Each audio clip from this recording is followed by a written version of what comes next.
எல்லாருக்கும் வணக்கங்க.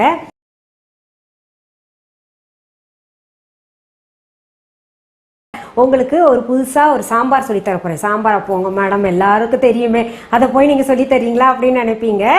இல்லைங்க, என்னுடைய ஸ்பெஷலுங்க அது. அதாவது பார்த்தீங்கன்னா, இந்த சாம்பார் நான் செஞ்சேன்னா வீட்டில் பவுலில் துளி கூட இருக்காது. அதுவும் எல்லாருக்கும் ஃபேவரட், எல்லாருக்கும் பிடிக்கும். என் வீட்டுக்காரனை பார்த்தீங்கன்னா எல்லாம் தேடி தேடி அது சாப்பிட்ருவாரு. என்னன்னு கேட்குறீங்களா? பாவக்காய் சாம்பாருங்க. என்ன பாவக்காய், ஐயோ கசக்குமே அப்படின்னு நினைக்கிறீங்க. கசக்காது. நான் செய்கிற பாவக்காய் சாம்பார் ரொம்ப ரொம்ப சுவையாக இருக்கும். அதாவது ஒரு பாவக்காய் துண்டு கூட மிச்சம் இருக்காது. என் பிள்ளைங்களும் சாப்பிடுவாங்க. குழந்தைங்களுக்கு பொதுவாக பிடிக்காது இல்லையா? என் பெரிய பொண்ணு பார்த்தீங்கன்னா குட்டி குழந்தையா இருக்கும் போதே பார்த்தீங்கன்னா அது விரும்பி தேடி தேடி சாப்பிடுவா. அவ்வளவு சுவையாக இருக்கும். அது செய்முறை எப்படின்னு பார்த்துடலாங்களா? அதுக்கு தேவையான பொருட்கள் என்னென்னு பார்த்துடலாங்களா? பாருங்க, பாவக்காய் 2 எடுத்திருக்கேன்.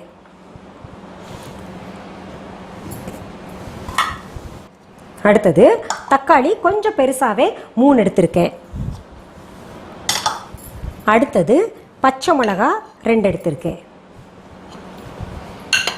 அடுத்தது கறிவேப்பிலை இலைகள் ஒரு 10-15. அடுத்தது பொடியாக நறுக்கின கொத்தமல்லி இலைகள் 1 டேபிள் ஸ்பூன். அடுத்தது சின்ன வெங்காயம் 1க்கு 2 உரிச்சுக்கணுங்க. ஃபுல் தோல் எடுக்க வேண்டாம், உரிச்சிட்டு அது நல்லா அலசி வச்சுக்கலாம். அதுக்கு மெயின் துவரம் பருப்பு கிட்டத்தட்ட ஒரு 150 கிராம் எடுத்திருக்கேன். சின்ன ஒரு பாதி எலுமிச்சை அளவு புளி எடுத்து ஊற வச்சிருக்கேன். சாம்பார் தூள் 1.5 டீஸ்பூன். மிளகாய் தூள் 1 டீஸ்பூன். மஞ்சள் தூள் 1/2 டீஸ்பூன். பெருங்காயம் 1/2 டீஸ்பூன். மல்லித்தூள் 1.5 டீஸ்பூன். கடுகு 1 டீஸ்பூன்.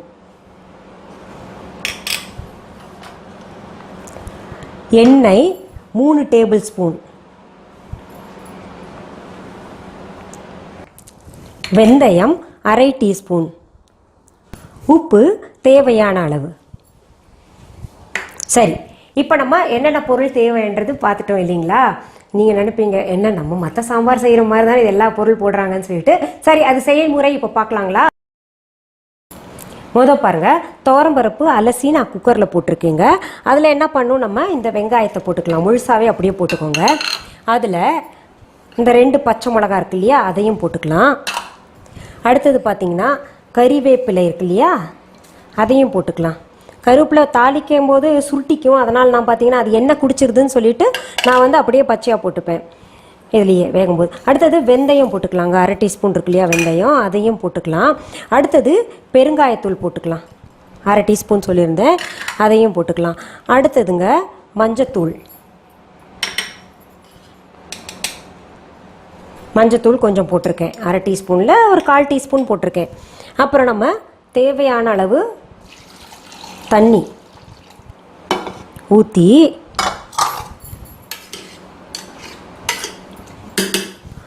வேக விட்டுடலாங்க.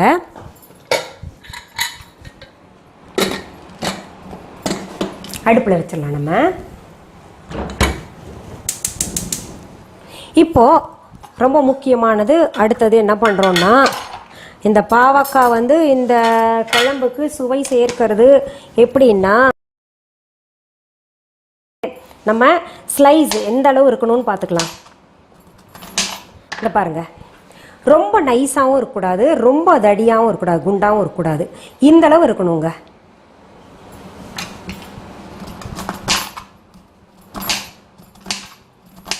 சரி, இது அரிஞ்சிக்கலாம். அதுக்கு இப்போ என்ன பண்ணலாம், நம்ம நடுவில் அப்படியே இந்த பேன் அடுப்பில் வச்சுங்க, சூடாகிறதுக்கு வச்சுட்டு கொஞ்சம் எண்ணெய் ஊற்றிக்கலாம். தெரியும், அது சூடாகட்டும். அது வரைக்கும் நறுக்கிறேன் நான். நல்லா பாருங்கள், பச்சை பசேல் இருக்குல்ல. இது பாகக்காயின்னு ஏன் பேர் வந்துச்சு தெரியுமா? பாகு அல்லாத காய், இனிப்பு அல்லாத காயின்றனால அதுக்கு பாகற்காயின்னு பேர் வந்திருக்கு.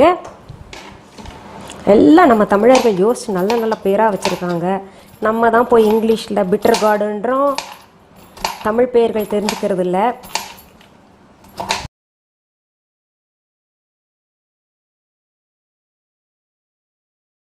நம்ம நறுக்கிக்கிட்டோம். ஒரே அளவாக இருக்கும் எல்லாமே, நீங்கள் எடுத்தீங்கன்னா ஒரே அளவில் இருக்கணும். இப்போது அது பேன் வந்து சூடாயிருச்சுங்க. இதுக்கு கொஞ்சம் எண்ணெய் மட்டும் 3 டேபிள் ஸ்பூன் சொன்னேன் பார்த்தீங்களா.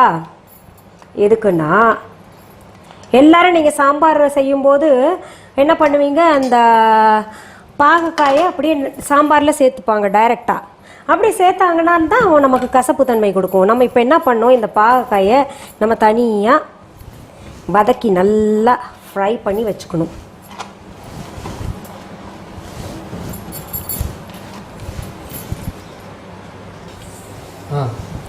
இப்போ பாருங்கள், இது நம்ம இப்போ பாருங்கள் எண்ணெய் ஊற்றி பாவக்காய் போட்டோங்க.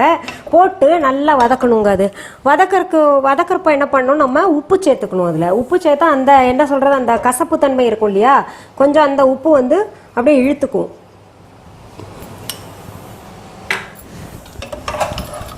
ஆனால் இது கொஞ்சம் பொறுமையாக செய்யணுங்க. சிம்மில் வச்சு தான் இந்த பாவக்காய் நல்லா வதக்கணும். நம்ம ஏனோ தானோன்னு செஞ்சோன்னா அப்புறம் ஏனோ தானோன்ற டேஸ்ட்டில் தான் வரும். நம்ம என்ன பண்ணலாம், அது வதக்கிற வரைக்கும் கொஞ்சம் அதுவும் வேகட்டும், இதுவும் வதங்கட்டும். மெதுவாக நம்ம சிம்மில் வச்சிடலாம். பொதுவாகவே நான் என்ன சொல்லுவேன், எல்லா காணொலியிலையும் தக்காளி வந்து அப்படியே போட மாட்டேன், துண்டுகளாக போட மாட்டேன், அரைச்சிருவேன்னு சொல்லிட்டு வேஸ்ட் ஆகக்கூடாது இல்லையா. அதனால் இன்னொன்று அந்த விதை வந்து நல்லா கல் ஃபார்ம் பண்ணுவோம், அந்த விதையும் நல்லா கூழ் மாதிரி அரைச்சிருவேன். அதனால் இப்போ தக்காளி நான் அரைச்சிக்கிறேங்க. இப்போ பாருங்கள், நம்ம பாவக்காய் போட்டப்போ நல்லா பச்சை பசேல்னு இருந்தது பார்த்தீங்களா. இப்போ அப்படியே கொஞ்சம் சுருங்கி போய் ஒரு மாதிரி எல்லோவும் மாறிட்டு வருது. ஒரு எல்லோவும், அதாவது மஞ்சளும் பச்சையும் கலந்தா எப்படி இருக்கும் அந்த நேரத்தில் வருது. இன்னும் கொஞ்சம் வதங்கணும், நம்ம அது வரைக்கும் காத்துட்ருக்கலாம். இப்போ பாருங்கள், நல்லா சுருட்டிக்கிட்டு ஒரு மாதிரி பழுப்பு நிறமாக மாறிட்டு நல்லா ஃப்ரை ஆகிருக்கு. இந்த பக்குவத்தில் தாங்க எடுக்கணும் நம்ம. இப்போ வந்து இந்த விதையெல்லாம் இருக்குது இல்லையா, விதையெல்லாம் பாருங்கள் ஒரு மாதிரி நல்லா ரோஸ்ட் ஆகிருக்கு. அதுவும் நமக்கு ஒரு அடையாளம். அப்புறம் இதெல்லாம் அந்த ஒரு மாதிரி தெரியுதா, எல்லோயிஷாக தெரியுதா, அது வரைக்கும் நம்ம வதக்கணும். இப்போ நம்ம இதை இறக்கி வச்சுக்கலாம்.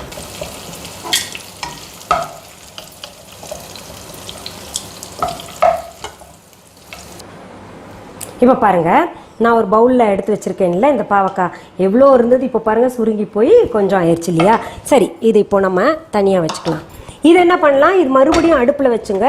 இந்த எண்ணெயோடையே இன்னும் கொஞ்சம் எண்ணெய் போட்டுக்கலாம். தாளிக்கிறதுக்கு போதும், இவ்வளோ எண்ணெய் போட்டுங்க. அது சூடாகட்டும். நம்ம அதுக்குள்ளே இந்த குக்கரில் வேக வச்சோம் இல்லையா, இந்த குக்கரில் வேக வச்சதை திறந்து பார்க்கலாமா. விசில் போயிருக்கு பாருங்கள், எல்லாம் நல்லா வெந்திருக்கு, சரியான பக்குவத்தில் இருக்குது. இந்த மாதிரி உடஞ்சா போதுங்க பருப்பு. இதை வந்து ஒரு சிலர் என்ன பண்ணுவாங்க, இதை கடைவாங்க. பட் அந்த கடைஞ்சா வந்து டேஸ்ட் நல்லா இருக்கிறது இல்லை. இப்படி இருக்கணும். இப்போ ஹோட்டல் சாம்பார்லாம் பார்த்தீங்கன்னா ரொம்ப கடைஞ்சிருக்க மாட்டாங்க, இந்த மாதிரி தான் இருக்கும். பருப்பு வந்து முழுசாகவும் தெரியும், நல்லா வெந்திருக்கும். இப்படியே இருக்கட்டும். அடுத்தது நம்ம என்ன பண்ணியிருக்கோம், இந்த தக்காளியை அரைச்சி வச்சுருக்கோம் இல்லையா. பாருங்கள், 3 தக்காளி சொல்லியிருந்தேன், அதை அரைச்சி வச்சுருக்கோம். இப்போ நம்ம நெக்ஸ்ட்டு என்ன பண்ணணுன்னா, எண்ணெய் சூடாயிருச்சு, அதில் இந்த கடுகை சேர்த்துக்கலாம். 1 டீஸ்பூன் சொல்லியிருந்தேன்.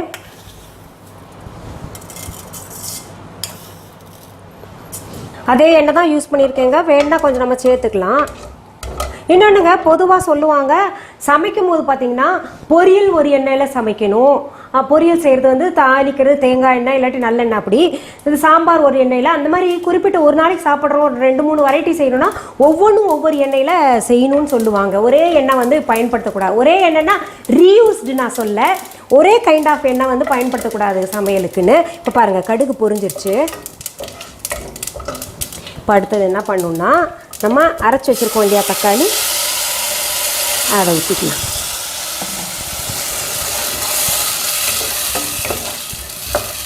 ஊற்றிட்டுங்க, நம்ம ஏற்கனவே உப்பு வந்து அந்த பாவக்காய் வதக்கும் போது போட்டிருக்கோம். இப்போ இதுலேயும் கொஞ்சம் சேர்க்கணும். பார்த்து பிறகு நம்ம வேணால் சேர்த்துக்கலாம். சர்க்கரையும் சேர்க்கறதுல தேடும் சேர்க்கறதுல ஒன்றும் இல்லைங்க.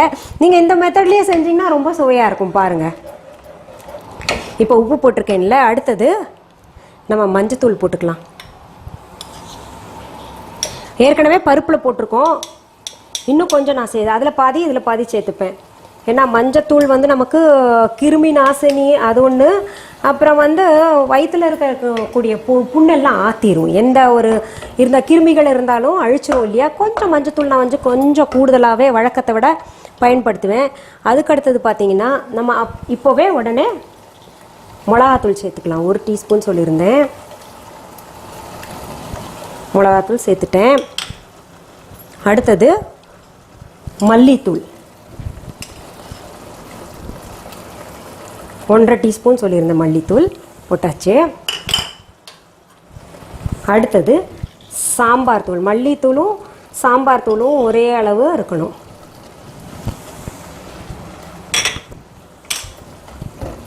போட்டு நல்லா கிளறிடலாங்க. இப்போது நான் அடுத்தது அந்த பார்த்திங்கன்னா அந்த கொத்தமல்லி இலைகளை சேர்க்குறேன்.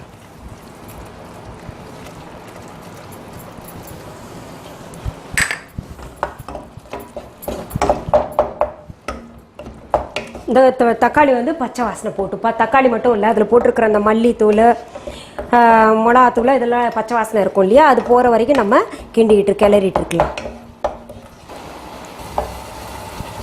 பாருங்க நல்லா சவச்சவன் கலரில் ரொம்ப அழகாக இருக்குல்ல. அடுத்தது நம்ம என்ன பண்ணலாம், இந்த பாவக்காய் இருக்கு இல்லையா வதக்கியிருக்கோம், அது வந்து இந்த மசாலாவோட நல்லா கலக்கணும். அதனால் நம்ம போட்டு அதை நல்லா கிளறிடலாம்.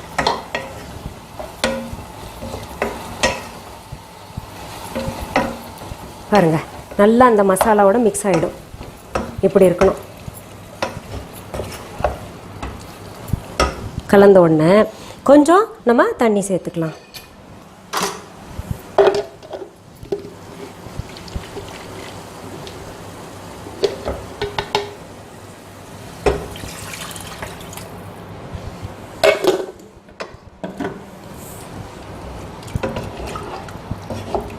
வாங்க, நான் அழகாக இருக்குல்ல இந்த கலர். பார்க்கும்போதே அந்த பச்சை கலரும் அப்புறம் வந்து இந்த சிவப்பு கலருக்கும் அந்த விதை அங்கங்கே ஒன்று ஒன்று நிற்கிறதுக்கு எவ்வளோ அழகாக இருக்குது பார்க்கவே. இந்த பருப்பு பாருங்கள் இப்படி இருக்கு இல்லையா, இந்த பருப்பை இதில் ஊற்றிக்கலாம்.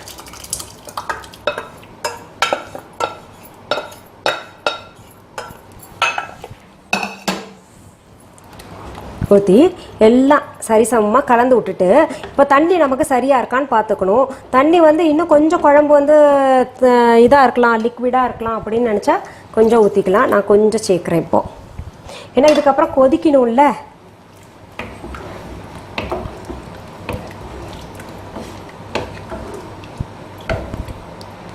நம்ம அந்த பாவக்காய் நல்லா வெந்துருச்சுங்க.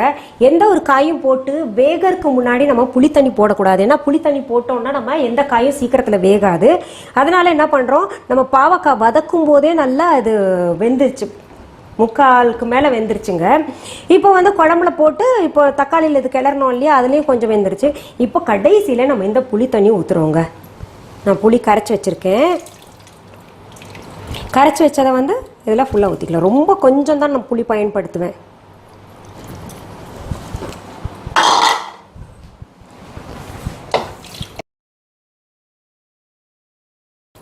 இப்போ இந்த கன்சிஸ்டன்சி இருக்கணும், இந்த ஃப்ளோ இருக்கணும். என்ன சொல்கிறதுங்க பாருங்கள், இப்படி இருக்கணும்.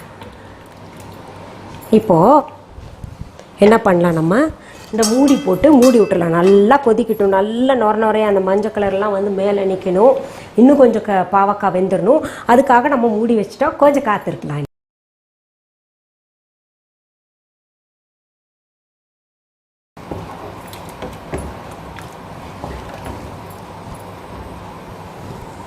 இப்போ பாருங்கள், நம்ம மூடி வச்சோம் இல்லையா, பாருங்கள் நல்லா அழகாக அந்த நான் சொன்னேன்ல மஞ்சளாக நுரையா இருக்கும்னு சொல்லிட்டு கொஞ்சம் கெட்டியும் ஆயிடுச்சு.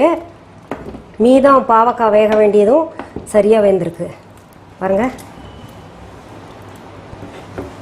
ஆஹா, மனம் சுட சுட இட்லி செஞ்சு சாப்பிட்ணுங்க. இதை வச்சு அவ்வளோ டேஸ்ட்டாக இருக்கும். ஒரு சொட்டு நெய் விட்டுட்டோன்னு வைங்களேன், அடா அமிர்தம் மாதிரி இருக்கும். இப்போ